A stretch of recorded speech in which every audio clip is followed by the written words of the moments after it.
Referendo e plebiscito são duas formas de consulta popular previstas na Constituição Federal. Por serem processos grandes e de organização complexa, é necessário que a questão a ser votada tenha relevância para que a população seja convocada a participar. O quadro O que diz a lei vai mostrar a importância da justiça eleitoral nesse processo.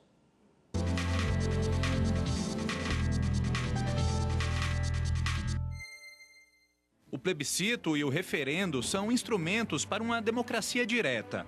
Ambos são formas de consulta, em que o cidadão é chamado a deliberar sobre um assunto de grande relevância, tanto de natureza constitucional quanto legislativa ou administrativa.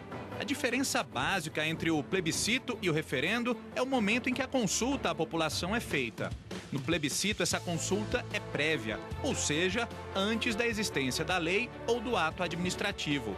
Assim, a população diz se quer ou não que ele seja aprovado. Já no referendo, a consulta popular é depois que o ato já foi aprovado, cabendo ao povo aprovar ou rejeitar a proposta. O plebiscito e o referendo são disciplinados pela Lei nº 9.709, de 1998. O texto diz que, nas questões de relevância nacional, de competência do Poder Legislativo ou Executivo, as consultas populares são convocadas mediante decreto legislativo, por proposta de 1/3, no mínimo, dos membros que compõem qualquer uma das casas do Congresso Nacional. O plebiscito ele é convocado por uma lei federal, ou seja, posta uma situação que o Poder Legislativo entenda que é tão complexa ou ela é tão significativa para o país que deva ser decidido pela população. Nesse ponto, o que o Congresso faz? Ele abre mão da sua competência, da sua atribuição como democracia representativa, que é o nosso sistema constitucional, e devolve à população, que é, afinal, soberana, o direito de decidir sobre aquele caso. É importante lembrar que a Constituição estabelece que é competência exclusiva do Congresso Nacional autorizar o referendo e convocar o plebiscito.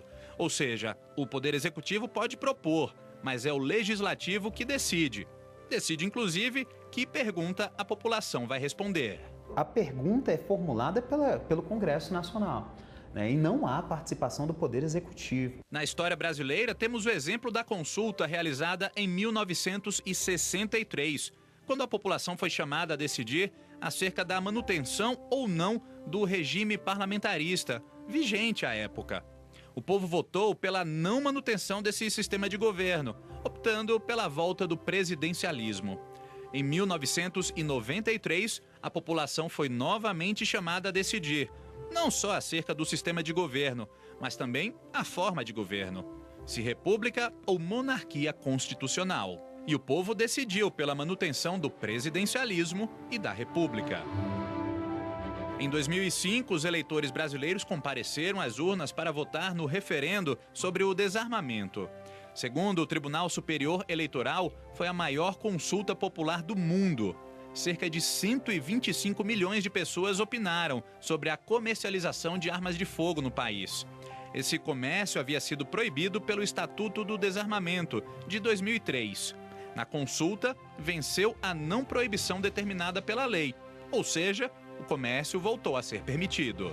Já existia o Estatuto do Desarmamento e a população foi chamada a validar ou não alguns dispositivos daquele estatuto. Nas últimas eleições, moradores de 3 municípios do país votaram também em plebiscitos.